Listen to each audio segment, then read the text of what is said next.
थे तो बीच में क्योंकि मेरे डिवाइस का मेमोरी कम हो गई थी, जिसकी वजह से मुझे बीच में छोड़ना पड़ा, रिकॉर्डिंग आगे नहीं कर पाए थे।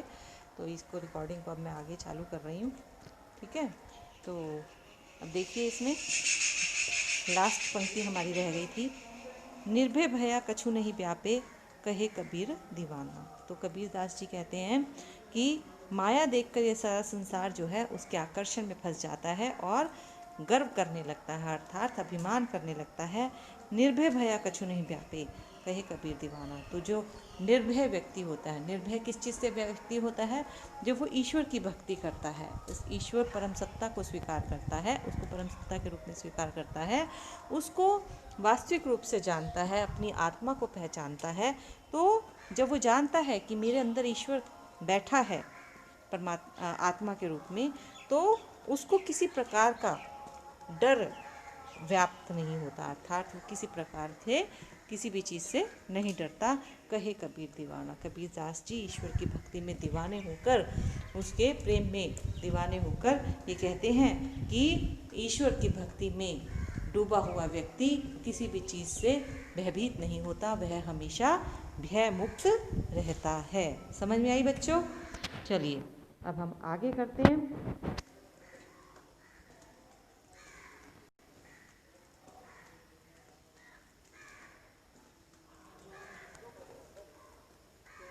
देखिए हमने इसके अंदर जो शब्द किए, दो जग यानी नरक, समाना यानी व्याप्त होना, खाक यानी मिट्टी, कोहरा यानी कुम्हार कुंभकार, ठीक है, साना यानी एक साथ मिलाकर, बाड़ी यानी बढ़ई, अंतरी यानी भीतर, स्वरूपे यानी स्वरूप, करबाना गर्व करना, निर्भय यानी निर्भय, भय रहित।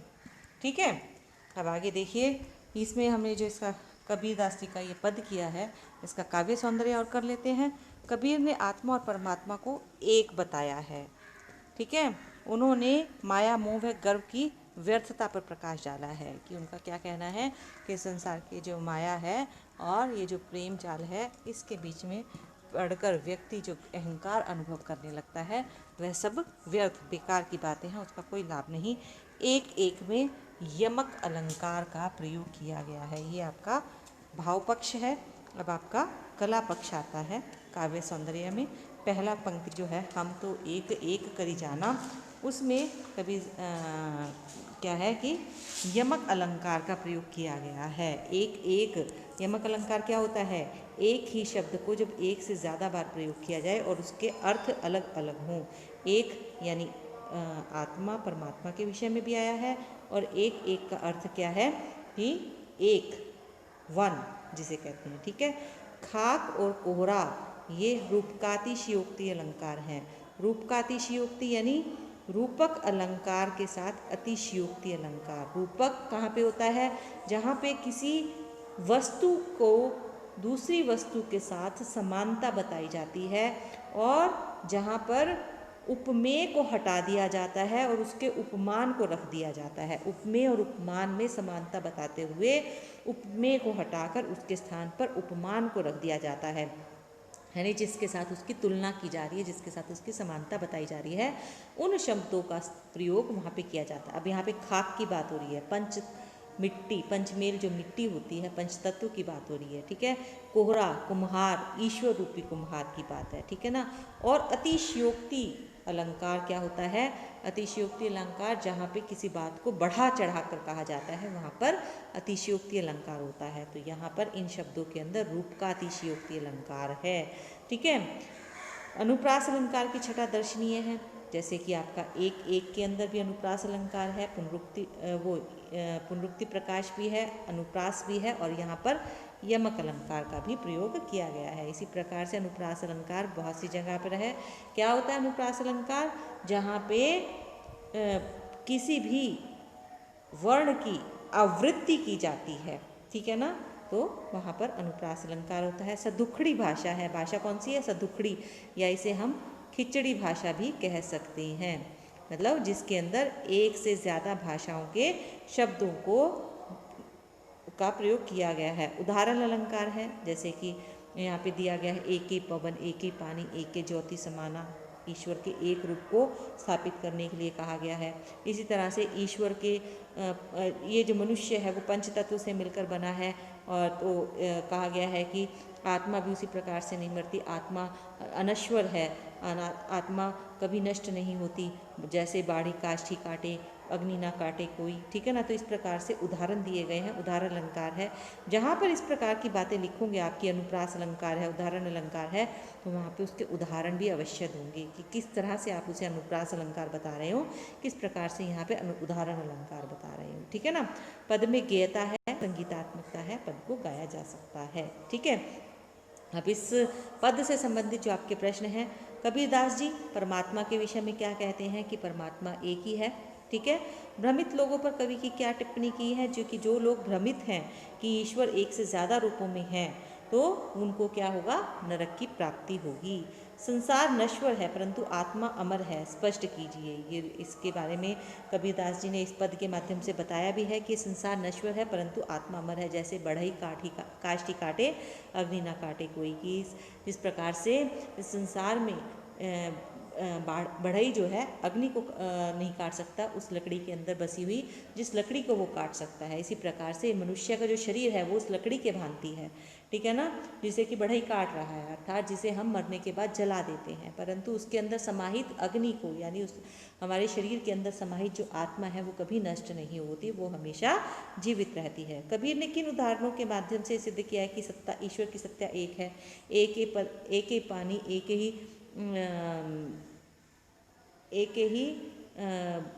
अग्नि नहीं, एक ही पानी, एक ही ज्योति समाना, एक ही पवन, एक ही पानी, एक ही ज्योति समाना, कि एक ही प्रकार की पवन इस संसार में बहती है, एक ही प्रकार का पानी जो है इस संसार में मिलता है, और सभी जगह एक ही, सभी जो है सभी के अंदर एक ही प्रकार की ईश्वर रूपी आत्मा के रूप में ज्योति समाहित है, ठीक है। तो इस प्रकार से कबीरदास जी ने निम्न उदाहरणों के द्वारा सिद्ध किया है कि ईश्वर की सत्ता जो है वो एक ही है। समझ में आई बात?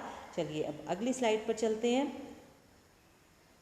अगला पद है ये, संतो देखो जगत जग बौराना, साच कहे तो मारन धावे, झूठे जगपतियाना, नेमी देखा धर्मी देखा, प्रात करे स्नाना, आत्म मारी पखा नहीं पूजे, उनमें कछु नहीं ज्ञाना, बहुत तक देखा पीर ओलिया, पढ़े कितेब कुराना, के मुरीद तदबीर बतावे, उनमें उहे जो ज्ञाना, आसन मारी डिम्ब धरी बैठे, मन में बहुत माना। पहले हम इतना ही पद करते हैं।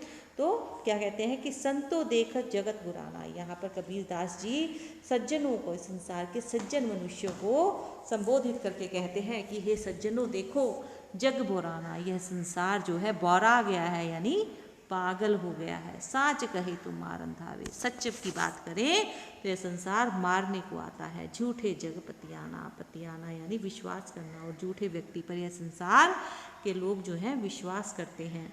नेमी देखा धर्मी देखा, प्रात करे स्नाना। कबीरदास जी कहते हैं कि मैंने बहुत से नियम पालन करने वाले, जिन्होंने ईश्वर विभिन्न गुरुओं का नाम ले रखा है, उनके ऐसे और उनके अनुसार वो पालन करते हैं नियमों का, उनको देखा है। धर्मी देखा, जो बहुत प्रकार के धर्म के कर्मकांड करते हैं, उनको देखा है। वो क्या करते हैं, सुबह सुबह उठ के प्रात करे स्नाना, नदियों पर जाकर स्नान करते हैं। आत्म मारी पखा नहीं पूजे, उनमें कछु नहीं ज्ञाना। वो अपनी आत्म मारी यानी आत्मा को मारकर, उनके अंदर जो ईश्वर रूपी आत्मा बसी हुई है उसको मारकर, अर्थात उसको भूलकर पखा नहीं पूजे, पत्थरों को पूजते हैं, उनमें कछु नहीं ज्ञाना। जबकि उन पत्थरों में कोई ज्ञान नहीं है, उसमें कोई ईश्वर नहीं बसता, वो उसे पूजते हैं। बहुत तक देखा पीर ओलिया, पढ़े कितेब कुराना, बहुत से पीरों को और ओलिया यानी जो मुस्लिम उसमें होते हैं, दरगाहों में होते हैं, तो मतलब ऐसे बहुत से पुजारियों को, पंडितों को देखा है जो कहते हैं कि हमने बहुत सी किताबों को और धार्मिक पुस्तकों को यानी कुरानों को, बहुत से शास्त्रों को पढ़ा है। क्या मुरीद, मुरीद यानी जो शागिर्द होता है, मुरीद तदबीर, तदबीर यानी उपाय बतावे, उनमें उन्हें जो ज्ञाना। तो उनके जो गुरु हैं, वो जो गुरु के रूप में इस प्रकार के जो लोग होते हैं, जो अपने आप को कहते हैं कि हमने बहुत सी किताबों को, शास्त्रों को पढ़ा है, वो अपने शिष्यों को वही उपाय बताते हैं ईश्वर को प्राप्ति का, जो कि उन्होंने स्वयं सीखे हैं, जो वो जिन्हें वो स्वयं मानते हैं, स्वयं जानते हैं, उनमें उन्हें जो ज्ञान और इस प्रकार के उन उपायों में वही ज्ञान होता है जो ज्ञान वास्तव में उन गुरुओं को प्राप्त होता है। अर्थात उन गुरुओं में भी वो ज्ञान नहीं होता। वास्तविक ज्ञान ना तो गुरुओं को होता है और वैसा ही अज्ञान जो है वो अपने शिष्यों को देते हैं। आसन मारी डिंब धरी बैठे, मन में बहुत गमाना। डिंब यानी अहंकार करके, तो वो क्या करते हैं, आसन लगा के उस पर चौकड़ी मारकर अहंकार से भरकर बैठ जाते हैं और अपने मन में बहुत गुमान करते हैं, अहंकार करते हैं, गर्व करते हैं कि हम तो ईश्वर के बहुत बड़े भक्त हैं। समझ में आई बात? चलिए आगे देखते हैं। टोपी पहिरे माला पहिरे, छाप तिलक अनुमाना, कि वो बहुत तरह तरह की टोपियों को पहनते हैं। जैसे मुस्लिम लोग टोपी को धारण करते हैं, ठीक है, माला पहनते हैं, हिंदू लोग माला पहनते हैं। छाप तिलक अनुमाना, और विभिन्न प्रकार के ईश्वर की छाप रूपी छाप के वस्त्र वो अपने शरीर पर धारण करते हैं, तिलक लगाते हैं अपने माथे पर हिंदू लोग ऐसा करते हैं, ठीक है ना। तो वो जो है, और ऐसा अनुमान करते हैं, ऐसा मानते हैं कि ऐसा हम करके हम ईश्वर की भक्ति कर रहे हैं। साखी शब्द ही गावत भूले, कि ईश्वर के भजन, साखी शब्द यानी ईश्वर के भजन जो है वो गाना भूल गए हैं। आत्म खबरी न जाना, और अपनी आत्मा की खबर को नहीं जानते, अर्थात अपनी आत्मा को नहीं पहचानते, ईश्वर रूपी अपनी आत्मा को नहीं पहचानते। हिंदू कहे मोहि राम प्यारा, हिंदू कहता है कि मुझे श्री राम बहुत प्यारे हैं, श्री राम श्रेष्ठ हैं और मुझे बहुत प्यारे हैं।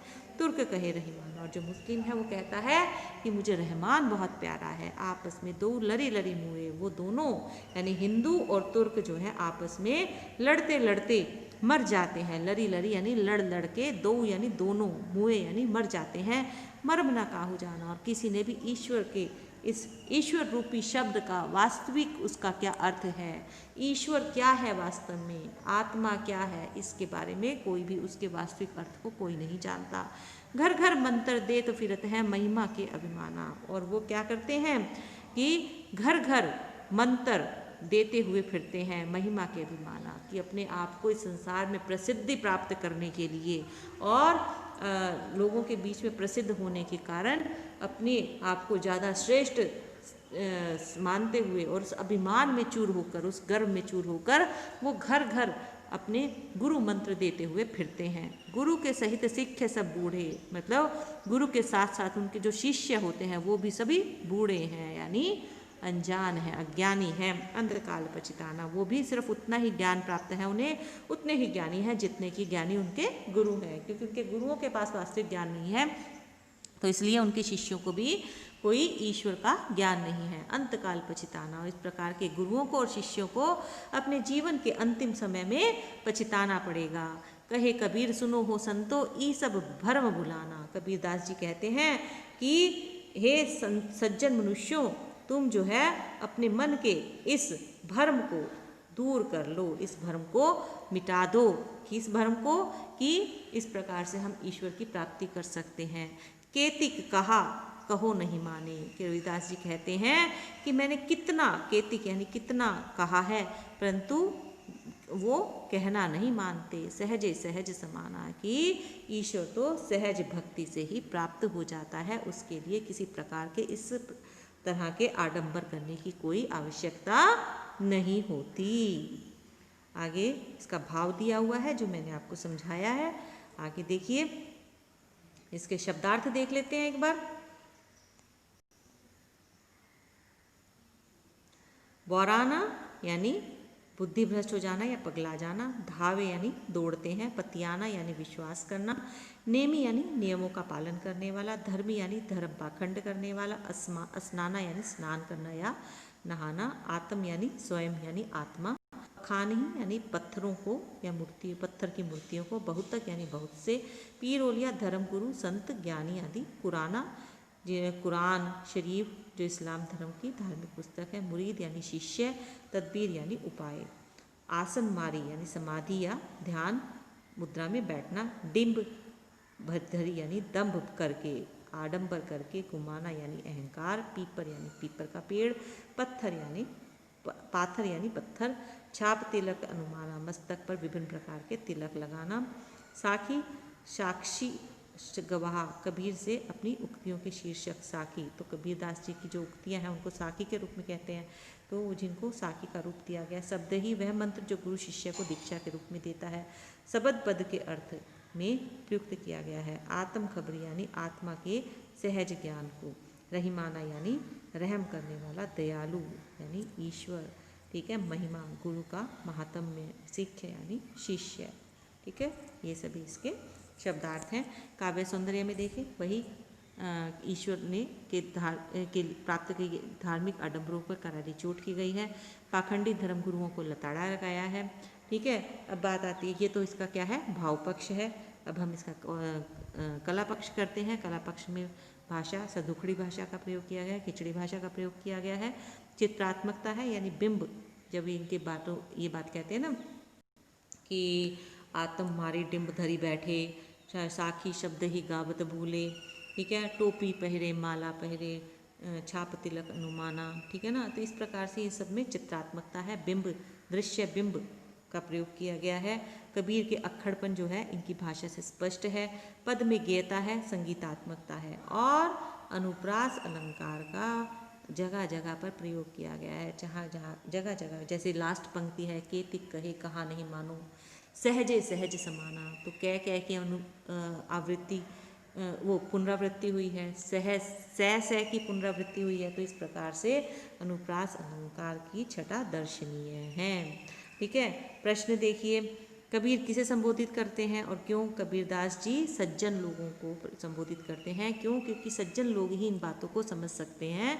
जो बाकी लोग जो झूठे हैं, मतलब जो झूठ पर विश्वास करते हैं, वो सज्जन नहीं हैं, तो वो जो है वो इन पर विश्वास ही नहीं करेंगे। कभी संसार को पागल क्यों कहता है? कभी संसार को पागल इसलिए कहता है क्योंकि वो झूठी बातों पर विश्वास करता है।